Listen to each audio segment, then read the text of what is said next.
ఏం చేస్తాండారబ్బా అంతా? ప్రధానమంత్రి మోదీ గారు మెచ్చిన మునక్కాయతో ఎప్పటిలా కాకుండా సూప్ చేసుకుందాం. అసలు మునక్కాయలో ఏముందంటే విటమిన్ ఏ, సి, ఈతో పాటు కాల్షియం, పొటాషియం, ప్రోటీన్, ఫైబర్ ఉంటుంది. కాబట్టి హెల్త్ని కాపాడుతూ ఎముకల బలాన్ని, ఇమ్యూనిటీని పెంచుతుంది. మునక్కాయని సూప్ రూపంలో తీసుకుంటే బీపీని కంట్రోల్లో ఉంచుతుంది, అరుగుదలను పెంచుతుంది. దీంట్లో యాంటీ ఇన్ఫ్లమేటరీ, యాంటీ ఆక్సిడెంట్స్ ప్రాపర్టీల శక్తి ఎక్కువగా ఉంటుంది. ఇన్ని ఉపయోగాలు ఉన్నాయి కాబట్టే ఒకప్పుడు ప్రతి ఇంట్లో ఈ చెట్టు ఉండేది. ఈ సూప్ని ఇంట్లో ఉండే సింపుల్ ఇంగ్రీడియంట్స్తో చేసిన టేస్ట్ మాత్రం చెప్పడం కన్నా తాగితేనే తెలుస్తుంది. కానీ ఒక్కటి మాత్రం చెప్పాలి, దగ్గు, జలుబు, జ్వరం వచ్చినప్పుడు తాగితే చాలా రిలీఫ్నిస్తుంది. ఎంతో హెల్తీ అండ్ టేస్టీ అయిన మునక్కాయ సూప్ని ఎట్లా చేసుకోవాలో చూసేయండి. స్టవ్ ఆన్ చేసి కళాయి పెట్టి టీ స్పూన్ నూనె పోసి కాగనీయాలి. నూనె కాగినాక పావు టీ స్పూన్ జీలకర్ర వేసి చిటపటమనియండి. దీంట్లోకి 4 తెల్లవాయిలు, 1/2 ఇంచు అల్లం ముక్కలు, 1 పచ్చిమిర్చిని తుంచుకొనేసుకోండి, లేదంటే పేలుతుంది. కలుపుకుంటూ ఇవి కొంచెం ఫ్రై చేసుకోవాలి. మునక్కాయ సూపులో ఉండే పొటాషియం, యాంటీ ఆక్సిడెంట్లు బీపీని తగ్గించి గుండె జబ్బుల నుంచి కాపాడుతుంది. ఇవి ఫ్రై అవుతున్న కొద్దీ మంచి స్మెల్ వస్తుంది. అల్లం, తెల్లవాయి హెల్త్కి చాలా మంచి చేస్తాయి. 3 మునక్కాయలను నీట్గా క్లీన్ చేసుకొని ఈ సైజు ముక్కలుగా కట్ చేసి వేసుకోండి. దీనిలోకి తోలు లైట్గా తీస్తే సరిపోతుంది. కలుపుకుంటూ మునక్కాయలను ఫ్రై చేసుకోవాలి. స్టవ్ని లో ఫ్లేమ్లో పెట్టి ఫ్రై చేసుకోండి, లేదంటే అడుగు మాడిపోతుంది. మునక్కాయని రెగ్యులర్గా తీసుకుంటే వైట్ బ్లడ్ సెల్స్ని పెంచి ఇన్ఫెక్షన్స్తో పోరాడే శక్తి పెరుగుతుంది. ఇవి లైట్గా కలర్ మారినాక ఓసారి కలిపి కొత్తిమీర కాడలను వేసుకోవాలి. లేతవి వేసుకుంటున్నా మీ దగ్గర ముదురు ఉన్నా వేసుకోండి, దాంట్లోనే కొంచెం ఎక్కువ ఫ్లేవర్ ఉంటుంది. ఇవి కూడా కలుపుకుంటూ 1/2 నిమిషం పాటు ఫ్రై చేసుకోండి. మునక్కాయలో ఏ విటమిన్ ఉంటుంది కాబట్టి కంటి సమస్యలు తగ్గించి కంటి చూపును మెరుగుపరుస్తుంది. టీ స్పూన్ రాళ్ళుప్పును వేసుకోవాలి. పావు టీ స్పూన్ పసుపునేసి కలుపుకుంటూ ఫ్రై చేసుకోండి. పసుపు మాడకుండా చూసుకోవాలి. ఇవి కొంచెం ఫ్రై అయినాక ఇవి ఉడికేదానికోసం 1/2 లీటర్ నీళ్లను పోసుకోండి. ఇదంతా బాగా కలిసేలా కలిపి ఉడకనియాలి. ప్రెగ్నెంట్ లేడీసు, పాలిచ్చే తల్లులు మునక్కాయ, మునగాకు తీసుకుంటే తల్లికి, బిడ్డకి కావలసిన ఐరన్ అందుతుంది. స్టవ్ని మీడియం ఫ్లేమ్లో పెట్టి మూత పెట్టి ఉడకనియండి. మునక్కాయలు మంచిగా ఉడుకుతున్నప్పుడు మళ్ళీ ఓసారి కలిపి స్టవ్ని లో ఫ్లేమ్లో పెట్టి 10 నిమిషాల పాటు ఉడకనియండి. 10 నిమిషాల తరువాత ఉడికినాయో లేదో చూసుకుందాం. మునక్కాయలను చూసినట్లయితే కలర్ కూడా మారినాయి. ఓ మునక్కాయని తీసుకొని, ఇది చాలా వేడిగా ఉంటుంది, జాగ్రత్తగా ఉడికిందో లేదో చూసుకోండి. ముట్టుకుంటే మెత్తగా ఉడికినట్లు అనిపిస్తుంది. ఓపెన్ చేసి కూడా చూసుకుందాం. లోపల కూడా మంచిగా ఉడికిపోయింది. ఈ మాత్రం ఉడికితే చాలు. ఇవి మళ్ళీ ఓసారి కలుపుకొని స్టవ్ ఆఫ్ చేసుకోండి. ఓ నిమిషం పాటు ఇట్లనే వదిలేసి ఒక గిన్నె తీసుకొని స్ట్రైనర్ పెట్టి మునక్కాయలను నీళ్ళు లేకుండా వడగట్టుకోవాలి.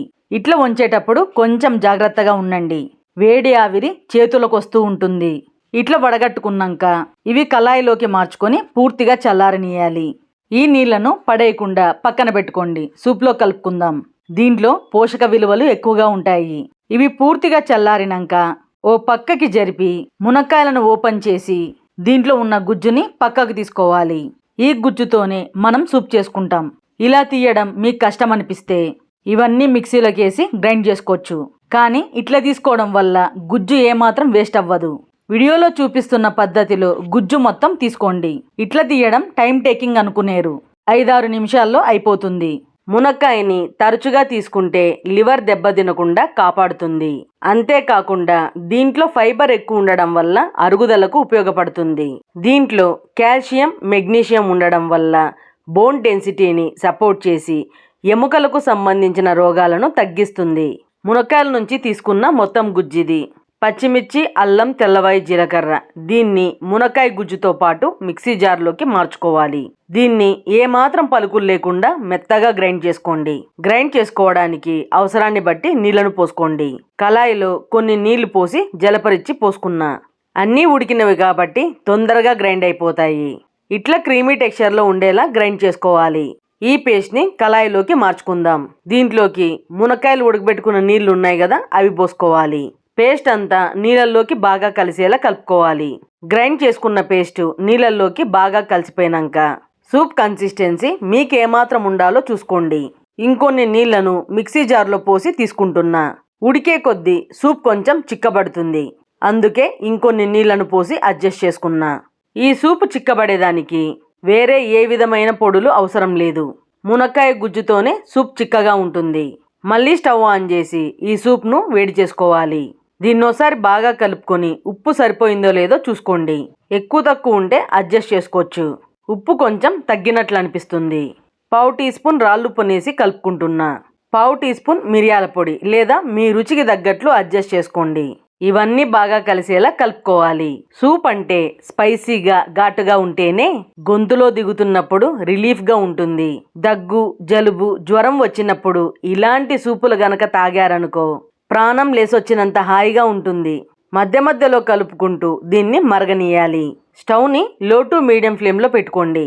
సూప్ ఇట్లా ఉడుకుతున్నప్పుడు స్టవ్ని లో ఫ్లేమ్లో పెట్టి దీన్నోసారి బాగా కలుపుకొని కన్సిస్టెన్సీని చూసుకోండి. నాకు ఈ కన్సిస్టెన్సీ పర్ఫెక్ట్గా సరిపోయింది. మరీ చిక్కగా ఉన్న సూప్ తాగడానికి అంత బాగుండదు. సూప్ అంటేనే చిక్కబడ్డానికి కార్న్ఫ్లోర్ వాడతాము. ఈ సూప్లో అవి ఏమీ వాడకున్నా చిక్కగా ఉంటుంది. సూప్ కన్సిస్టెన్సీ పర్ఫెక్ట్గా ఉంది. స్టవ్ ఆఫ్ చేసి కొంచెం కొత్తిమీర తరుగునేసుకోండి, ఫ్లేవర్ బాగుంటుంది. చివరగా అరచెక్క నిమ్మరసంను పిండుకుంటే టేస్ట్ నెక్స్ట్ లెవెల్లో ఉంటుంది. అంతేకాదు ఫ్లేవర్స్ అన్నీ బ్యాలెన్స్గా ఉంటాయి. మళ్ళీ ఓసారి ఇవి బాగా కలిసేలా కలుపుకుంటే ఎంతో రుచికరమైన మునక్కాయ సూప్ రెడీ. మీరింతవరకు ఎన్నో సూపులు తాగుంటారు, కానీ ఇది మాత్రం సంథింగ్ డిఫరెంట్ అండ్ టేస్టీ. ఒక్కో సిప్పు తాగుతున్న కొద్దీ ప్రాణం లేసొచ్చిందంటే నమ్మండి. చాలా రిలీఫ్గా రిఫ్రెషింగ్గా ఉంది. మునక్కాయతో ఎప్పుడూ చేసుకునే సాంబార్ రసం కాకుండా ఇట్లా సూప్ని ఓసారి ట్రై చేసి చూడండి.